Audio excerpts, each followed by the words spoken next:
Գյումրու աղբատաշտը եւ աղբավայրը, ինչպես նաեւ դրանց տանող ճանապարհը իսկական չարիք են դարձել հարևան թաղամասերի համար։ Մուշ, անի, բուլվարային թաղամասերը դատապարտված են ապրելու այս աղբադաշտի մերձ հարևանությամբ։ Հսկայական սևահողեր մնացել են աղբի տակ։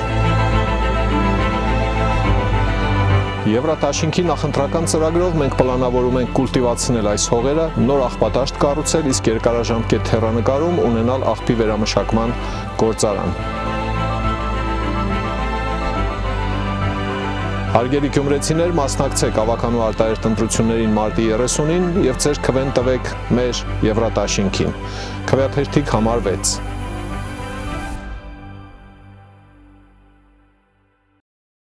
Քերծվածքակայուն, ջրադիմացկուն եւ հարվածակայուն լամինատների նշված տեսականին ձեռք բերեք իդեալ համակարգի խանութ սրահներից 1 քառակուսի մետրը սկսած ընդամենը 2450 դրամից։ Ազգային ժողովի մեծարգո նախագահ, հարգելի գործընկերներ, սիրելի հայրենակիցներ, քննարկում ենք Հովիկ Աղազարյանի նկատմամբ քրեական հետապնդում հարուցելու վերաբերյալ հարցը։ Նախ մինչև բուն ասելիքիս անցնելու ուզում եմ մեր հայրենակիցների շատերի համար պարզաբանել, որտեվ շատերի մոտ թյուր ընկալում կա, որ սա կալանավորման կամ խափանման միջոցի միջնորդություն է, բայց սա վերաբերում է նրան, որ պարոն Աղազարյանը, եթե նման որոշում կայացվի, ներգրավի որպես մեղադրյալ եւ իր նկատմամբ գործառույթի։ Հիմա նախ ուզում եմ ասել, որ իմ համար այս process-ը բավականին տհաճ եւ անդուր process է ու զուտ մարդկային առումով ես չէի ուզենա, որ ընդհանրապես մենք նման խոսակցությունների մեջ հայտնվենք։ Հովիկ Աղազարյանի հետ մենք 6 տարի աշխատել ենք, իմ падգամավոր լինելու առաջին օրվանից Հովիկ Աղազարյանի հետ կողք կողքի ենք նստել, բազում փորձությունների միջով ենք անցել, բազում դեպքերում պատասխանատվություն ենք միասին վերցրել, շատ դեպքերում ես եմ իրենից խորհուրդ հարցրել, շատ դեպքերում ինքն է ինձնից խորհուրդ հարցրել ու ես էլ պարոն Աղազարյանին միշտ համարել եմ ու համարում եմ ուղղախոս ու անկեղծ մարդ ու բաց մարդ, որովհետև ի տարբերություն մեզնից շատերի, պարոն Աղազարյանը մի հետաքրքիր բնավորության գիծ ունի, որ բոլորին պատասխանում է, նամակներին, զանգերին, մենք այդպես չենք անում, հատկապես երբ անծանոթ համարներից է ինչ-որ զանգեր գալիս ու փորձում է ամեն դեպքում ես այս 6 տարվա ընթացքում դրանում համոզվել եմ, բոլորին օգտակար լինել, երևի հենց այդ վերաբերմունքի պատճառով է նաև երբեմն նման իրավիճակների մեջ հայտնվում։ Հիմա առաջադրված է մեղադրանք։ Ես իրավաբան չեմ, հարգելի գործընկերներ, ի տարբերություն մեր գործընկեր պարոն Գաբրիելյանի, այդքան էլ շատ չեմ հասկանում եւ մենք էլ դատարան չենք,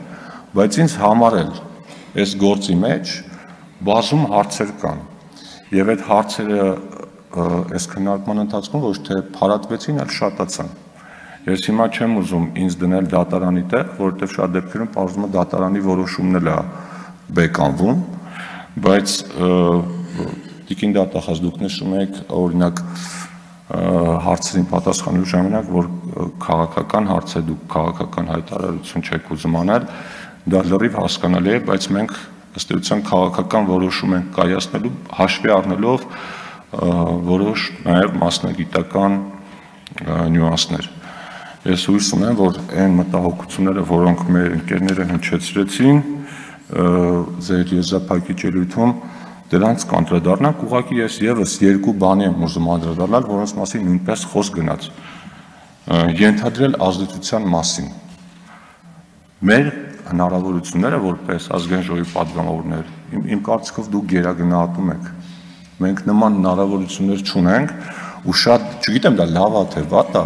բայց շատ դեպքերում որևէ նախարարության, վարչության պետը որևէ հարց ավելի արագ կարող է լուծի, քան մենք։ Երբ մենք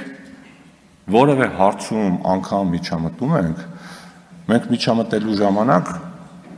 անպայման ասում ենք օրենքի շրջանակներում ու հիմնականում դա վերաբերում է այն դեպքերին, երբ քաղաքացիների գործերը ուղղակի քնեցնում են, ասենք կարող է մոռանալ, որ մարդկանց պետք է պատասխանել, ոչ թե մերժել, այլ պատասխանել։ Իսկ մեր ազդեցության մասին ամենալավ գնահատականներից մեկը այն միջնորդություններ, որը մենք ներկայացրեցինք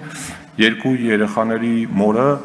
մոր նկատմամբ խափանման միջոցը փոխելու համար, եթե մենք տենց ազդեցություն ունենանք, ինձ թվում է այդ միջնորդությունը հաշվի կառնվեր։ Առավել ևս այն միջնորդությունը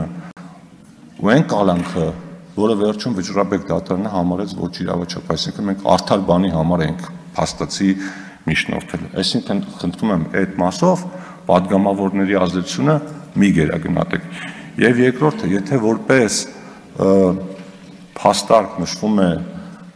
որևէ գրություն ուղարկել է քաղաքաշինության կոմիտե, այդ դեպքում այդ մասին էլ նշվեց։ Այդտեղ մենք պիտի մի քիչ զգույշ լինենք, որովհետև եթե այդպես ստացվի, ես օրը 5 հատ նամակ եմ ուղարկում, 5 հատ զանգ եմ անում ու տարբեր մարդկանց հետ խոսում եմ տարբեր թեմաներով։ Այդ նշանակում է ես ամեն անգամ որևէ գործողություն կատարելուց առաջ պիտի մտածեմ, կարող է հետո ինչ-որ քրեական գործ պարզվի կամ կարող է մտածեմ այն մարդը, որ ինձ դիմել էր իմ հարևաններ կամ բարեկամներ, ես պիտի զերծնեմ։ Ինչ կապ ունի հարևան, բարեկամ, ծանոթ, եթե խնդիրը օբյեկտիվ է, այդ խնդրով պետք է զբաղվել։ Ու ես ուզում եմ ասել, որ այս ընթացքում մի քանի անգամ կոնֆլիկտ եմ ունեցել նաև որոշ իրավապահ մարմինների ներկայացուցիչների հետ, որովհետև իմ եւ իրենց պատկերացումները շատ դեպքերում տարբերվել են։ Ու իմ պատգամավորական գործունեությունը իրականացնելու ժամանակ, երբ ես նամակներ եմ ուղարկել կամ ինչ-որ քննարկումներ եմ հրավիրել, մենք ունեցել ենք բավականին, չեմ ասում տհաճ, բայց անհասկանալի խոսակցություններ, որովհետև իմ կարծիքով օրինակ պետական շահերից է բխում, երբ որ տնտեսվարողները աշխատում են, հարկեր են վճարում, իսկ կարող է որոշ մարդկանց շահերից բխի, որ տնտեսվարողներին պետք է կալանավորել։ Գիտեք, այստեղ մենք մի քիչ ծայրահեղությունների մեջ ենք ընկնում, որովհետև երբեմն մեզ մոտ գալիս է մի իրավիճակ, երբ որ մարդուն կարող է 100,000 դրամ հարկ թաքցնելու համար կալանավորենք, բայց անգործության հետևանքով պետությանը 200 միլիոն դրամի վնաս տալու համար որևէ գործողություն չիրականացնենք, որևէ մեկը չգնա ու նաև դրա պատճառն եմ հասկանում, որովհետև այդ որ նամակը կարա դառնա խնդիր, շատ պաշտոնյաներ մեզ մոտ վախենում են պատասխանատվություն վերցնելուց։ Այս լրջագույն խնդիրը հարգելի գործընկերներ, երբ որ մարդուն որևէ հարցով դիմում են, ինքը ավելի նպատակահարմար համարում այդ դիմումը կամ այդ ծրագիրը կամ այդ առաջարկը գցի դարակում ու դրա մասին մոռանա, հետո երբ հարցնեն ասեն ինչ եղավ մի սուտ հորինի, քան ինչ որ պատասխանատվություն վերցնի, որ վաղը մյուսօր չգան իրեն ասեն, բա դու այս գործը որ արել ես, կարող է այս մարդը քո ծանոթներ։ Հասկանում եք, մենք սրանով պետական համակարգի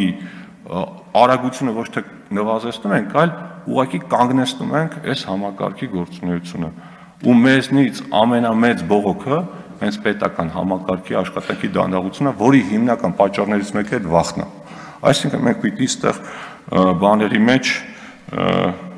չընկնենք ծայրահեղությունների մեջ ու հասկանանք, որ երբեմն աշխատելու համար պիտի ավելի մեծ պատասխանատվություն լինի, քան աշխատելու համար։ Իսկ նամակներ ուղարկել, գրություններ ուղարկելը պատգամավորի անմիջական գործն է, որով ինքը ամեն օր պիտի զբաղվի։ Ըստ էության այսքանը ես էլ եմ ուզում կրկնել մեր գործընկերների խոսքը, որ մենք որոշում չունենք դեռևս այս պահին եւ որոշումը կայացնենք հաշվի առնելով քննարկման արդյունքները։ Շնորհակալություն։ Շնորհակալություն։